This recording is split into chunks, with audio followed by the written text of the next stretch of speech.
Hey Luke, how does it feel to know that only you and Williamsburg's very own and NFL Hall of Famer Lawrence Taylor are the only two players in NFL history to have won NFL Defensive Rookie of the Year and Defensive Player of the Year back-to-back seasons? Oh, it was cool. You know, it's one of those things. You know, it's an individual award, but you know, you win it because of your team. And I think that's the thing I always try to remember is that, you know, especially in football, you don't do anything but by yourself. And so, you know, obviously, Lawrence Taylor is a great player. He's an outstanding player.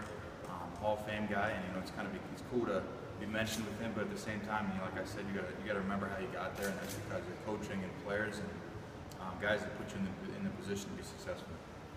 You don't get a lot of off time during the summer, but you were able to come out here and spend some time with some kids and also some upperclassmen. Do you feel that's almost like an obligation for you guys to kind of give back, even though your off season is very limited? Yeah, I just think back, you know, when I was these kids' age, what did I do?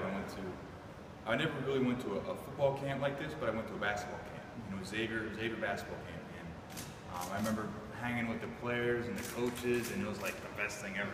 You get there, you get them to sign all your stuff, and you listen to them, and because you watch them. A lot of these kids watch these guys, a lot of kids watch us, and so it's fun to come back and see the kids smile because, you know, I just show up and talk to them for a little bit, and it's cool for them, because I can remember what it was like to go to that camp and be around those guys, and just seeing them was sweet. So for me, I just try to, you know, it's fun for me when I see the kids get happy, it makes me happy.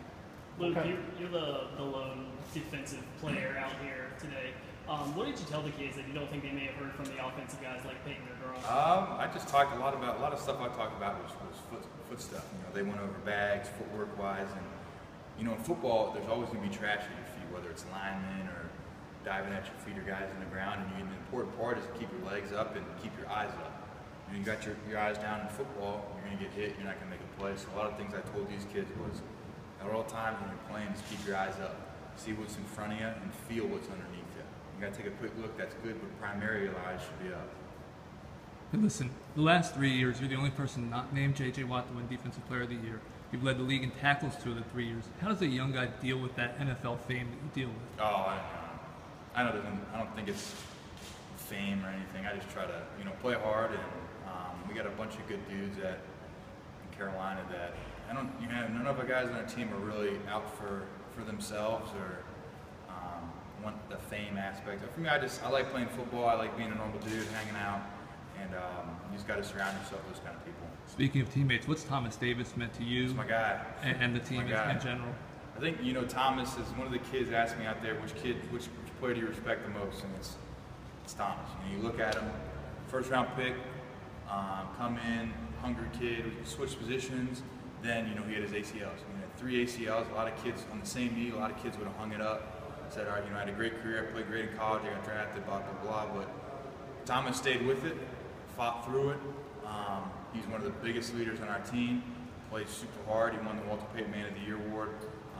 I can't say enough good things about him. When I first got there, he was the dude, along with John Beeson, that really kind of took me under their wing and showed me how to get things done, showed me what it's like to work in the NFL. You know, it's different in college. You know, there's a jump for a reason, and Thomas is one of the main reasons that I was able to kind of take some steps in the right direction.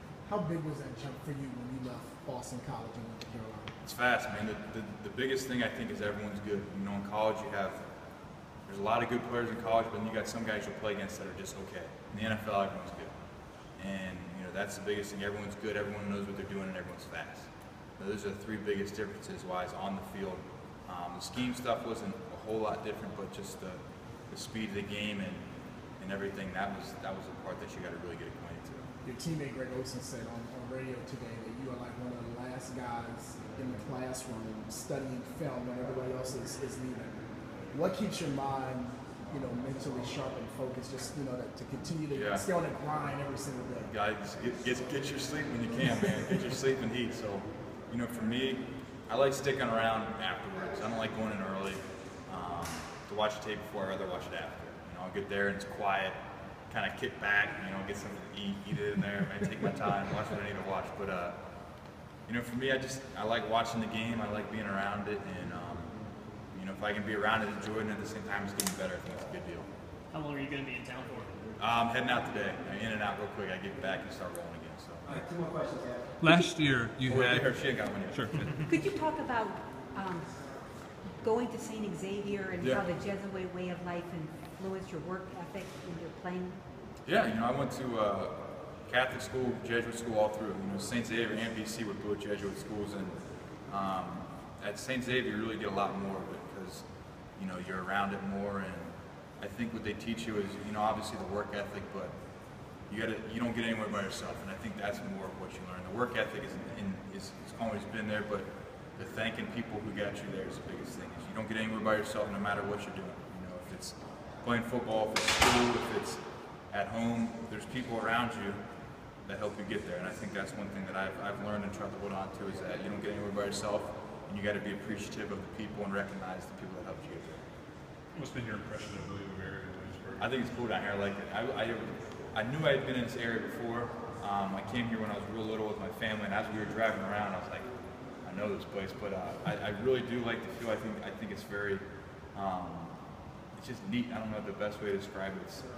There's trees, there's green area, the buildings are neat, and I think you're laughing, but it's true, man. I think when you can get a campus that's kind of all encompassed and it's got green space and trees and it's got great architecture, I think it's a cool deal. Thank you. You're welcome.